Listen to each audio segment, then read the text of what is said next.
Anda masih di Newsroom. Terjadinya gempa bumi bisa berdampak buruk bagi manusia, tidak hanya menyebabkan kerugian material, namun juga korban jiwa yang terkena reruntuhan bangunan. Bangunan tahan gempa sangat dibutuhkan di Indonesia sebagai upaya pencegahan terjadinya korban jiwa saat guncangan gempa. Kita akan bahas bersama dosen teknik sipil dan lingkungan FTUGM, Ali Awaludin. Selamat sore, Pak Ali. Selamat sore, Reza. Ya, Pak Ali, saya ingin bertanya dulu di awal, seberapa penting sebenarnya memiliki bangunan tahan gempa di Indonesia? Di Indonesia ini kan sudah kita sadari bersama adalah negara dengan banyak potensi terjadi kebencanaan, salah satunya adalah gempa begitu. Oleh karena itu menjadi keharusan bagi kita untuk memastikan agar rumah atau bangunan yang kita miliki ini memiliki kinerja yang sesuai atau yang pas untuk saat terjadi gempa itu sendiri. Artinya itu menjadi hal yang harus dimiliki, tidak bisa ditawar-tawar kembali. Demikian, Reza. Oke, harus dimiliki dan tidak bisa ditawar begitu ya. Ini kalau kita lihat kan memang Jepang tuh menjadi salah satu negara yang juga rawan gempa begitu ya. Dan di sana kabarnya sejak tahun 1990 itu sudah diwajibkan bahwa bangunan baru harus tahan terhadap gempa. Tapi di Indonesia sampai saat ini masih belum begitu. Anda melihatnya seperti apa? Apakah memang sudah banyak bangunan tahan gempa yang ada di Indonesia? Kebetulan saya pernah tinggal di Jepang selama 5 tahun, jadi sempat melihat bagaimana konstruksi rumah tinggal yang ada di Jepang. Mungkin kami bedakan antara rumah yang sifatnya hunian satu lantai ataupun mungkin high-rise building yang ada di sana. Kalau kita melihat karena kebanyakan kejadian gempa yang berusaha ini adalah juga untuk rumah-rumah penduduk mungkin satu lantai atau 2 lantai. Di Jepang menggunakan material yang dominan adalah material kayu untuk dindingnya maupun untuk struktur utamanya balok dan kolom. Sehingga ketika terjadi gempa, bangunan tersebut bisa melakukan atau mengikuti deformasi saat digoncang oleh gempa. Nah, perlu kami sampaikan bahwa saat terjadi gempa itu, bangunan kita itu menerima beban vertikal dari beratnya sendiri dan karena ada gempa juga harus menerima gaya samping atau melengkung atau mungkin melenting lah begitu ya. Nah, kemampuan lentur inilah yang mungkin sangat baik dimiliki oleh material seperti kayu. Nah, sedangkan kalau kita kembali ke Indonesia, di mana dominasinya adalah dinding dengan kolom bertulang yang sifatnya disebut dengan kolom praktis, juga diantaranya diberi pasangan bata merah. Nah, ini yang membuat banyak kegagalan struktur adalah karena ketika terjadi gempa, rumah-rumah kita itu akan bergerak melentur ke samping dan ini tidak bisa diikuti oleh gerakan material bangunan kita, sehingga akibatnya patah atau pecah. Nah, ini keruntuhan inilah yang menyebabkan vital atau menyebabkan sangat banyak korban terjadi karena reruntuhan. Jadi ini karena material yang dipilih dan juga desain strukturnya memang tidak mengikuti kaidah-kaidah yang seharusnya dikeluarkan oleh kawan-kawan di Kementerian PUPR. Ini memang hal berbeda antara di negara kita dan di tempat Jepang, tempat yang memang banyak sekali ditemukan bangunan yang lebih banyak survive ketika terjadi gempa. Demikian mungkin singkatnya, Reza. Oke, Pak Ali, tapi Anda seringkah atau banyak begitu menemukan bangunan yang tahan gempa tapi ada di Indonesia? Oke, kalau untuk terkait dengan bangunan tahan gempa, sesungguhnya ada peraturan yang sudah diberlakukan di banyak kabupaten maupun provinsi. Untuk bangunan-bangunan publik ini sudah harus memiliki namanya sertifikat layak fungsi bangunan atau SLF. Nah, di dalam proses membuat SLF tersebut atau menyusun kajian itu akan ditunjukkan bagaimana proses mulai desain strukturnya itu sendiri, bagaimana proses konstruksinya itu sendiri, sehingga lalu oleh para panel ahli bisa dinilai apakah ini bisa tahan terhadap gempa atau tidak. Nah, ini tentu saja masih terbatas pada bangunan-bangunan yang high-rise building atau mungkin hotel, apartemen yang sifatnya memang perlu concern karena itu rumah menampung banyak publik. Namun kami melihat untuk bangunan-bangunan rumah tinggal sederhana yang utamanya malah dibangun oleh pemiliknya sendiri, ini sangat banyak jumlahnya dan memang menjadi kesulitan bagi kawan-kawan di Kementerian PUPR untuk bisa mengidentifikasinya karena terlalu banyak. Dan inilah yang sering terjadi di mana bangunan yang satu lantai ini mengalami kerusakan yang tadi ada yang dindingnya roboh atau mungkin hilang sehingga atapnya turun ke bawah. Nah, ini perlu kita sadari bahwa besarnya atau kerusakan ini sangat ditentukan oleh energi gempa yang terjadi dan bagaimana kesiapan bangunan di dalam menerima gaya gempa tersebut. Nah ini tentu saja banyak aspek. Pertama adalah bagaimana desain seharusnya. Yang kedua adalah bagaimana proses pelaksanaan itu dibangun. Dan yang ketiga adalah bagaimana usia bangunan tersebut. Nah, kami melihat banyak bangunan-bangunan ini yang dipoto maupun video yang sekarang beredar ini, beberapa adalah bangunan yang mungkin dari ketiga aspek tersebut perlu kita perhatikan bersama. Jangan sampai bangunan tersebut memang tidak punya desain analisis strukturnya yang menjamin itu memang siap terjadi atau siap mendukung beban gempa. Dan untuk bangunan-bangunan yang sudah berusia biasanya terjadi pelapukan atau penurunan kekuatan material bangunan tersebut dan itu juga akan memperparah atau meningkatkan potensi terjadi keruntuhan. Demikian mungkin Reza singkat dari saya. Baik, baik. Pak Ali, kalau kita bicara soal Badan Standarisasi Nasional, sebenarnya memang sudah membuat standar nasional Indonesia untuk bangunan tahan gempa, yaitu SNI 1726/2019. Nah, komentar Anda seperti apa? Ya, dari situ salah produk yang sangat bagus yang dibuat oleh kawan-kawan di pusat kegempaan maupun di Kementerian PUPR. Nah, ini bagaimana tinggal kita mengkampanyekan atau memberikan penyadaran kepada masyarakat secara edukatif yang baik agar poin-poin tersebut itu diperhatikan dengan sangat-sangat serius.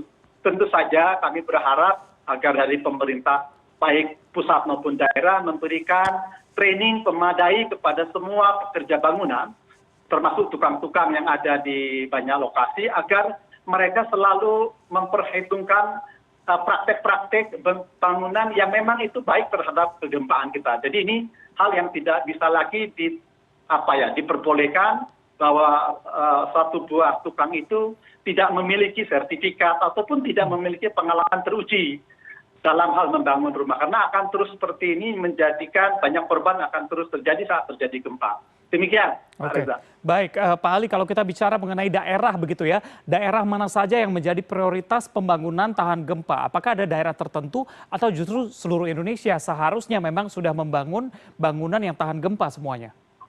Baik, ini terkait dengan pertanyaan ini, alangkah baiknya kita memang melihat satu peta gempa yang dihasilkan oleh kawan-kawan Pusken. Memang membedakan dan melihat zona-zona gempa untuk setiap wilayah di Indonesia ada semua.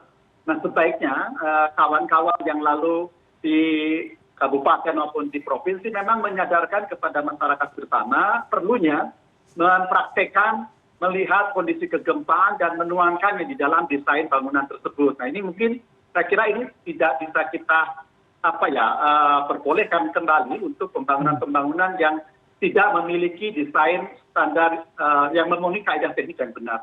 Kalau kami biasanya di kampus membedakan atau mengelompokkan bangunan-bangunan yang kami lihat di foto-foto ini adalah sebagai non-engineer building, di mana bangunan tersebut tidak didesain mengikuti kaidah-kaidah teknik yang benar.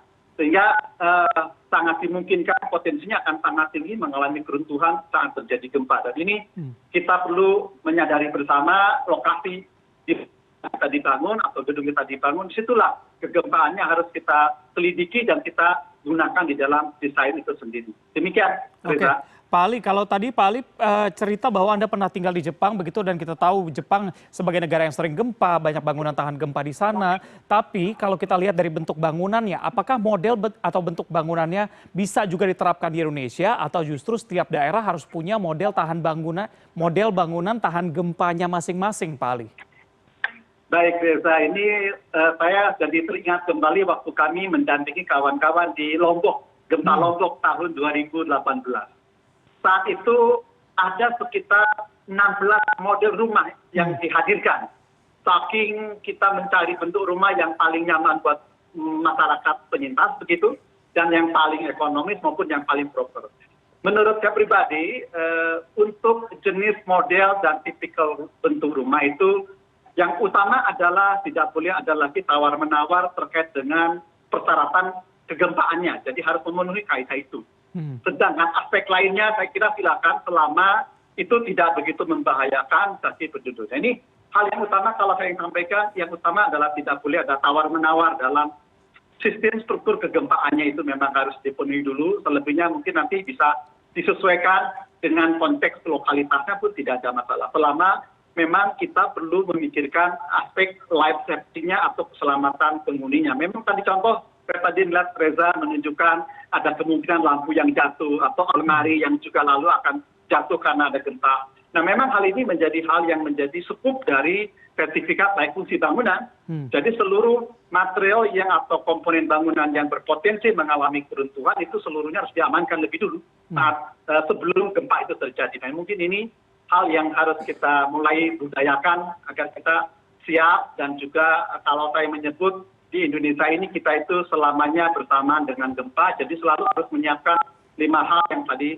Mas Reza sampaikan. Demikian. Oke, Pak Ali, kalau tadi barusan Anda menyebut mengenai gempa Lombok 2018 begitu ya, ada sedikit informasi yang kami dapatkan bahwa memang warga Lombok salah satunya membangun kembali rumah mereka pasca gempa dengan rumah tradisional, yaitu menggunakan anyaman bambu sebagai dinding dan juga rumput kering sebagai atapnya. Menurut Anda, apakah bangunan ini juga akan tahan terhadap gempa?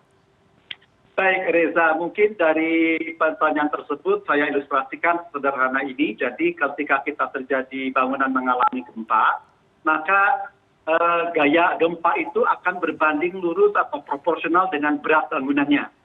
Nah, ketika kita memilih jenis bangunan dengan material yang berat, maka kita harus siap-siap untuk menahan atau menerima gaya gempa yang lebih besar, sehingga strukturnya harus lebih baik atau lebih didesain dengan sesuai gempa yang akan terjadi tersebut.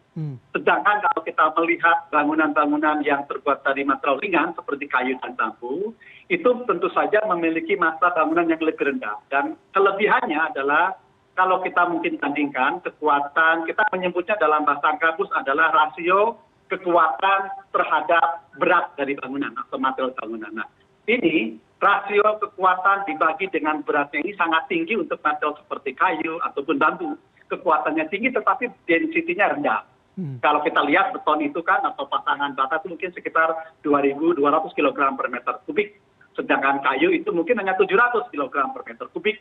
Dengan berat yang lebih ringan tetapi kekuatannya lebih tinggi. Sehingga kita bisa memastikan gaya gempa yang nanti didukung oleh rumah kayu bambu tersebut akan lebih ringan.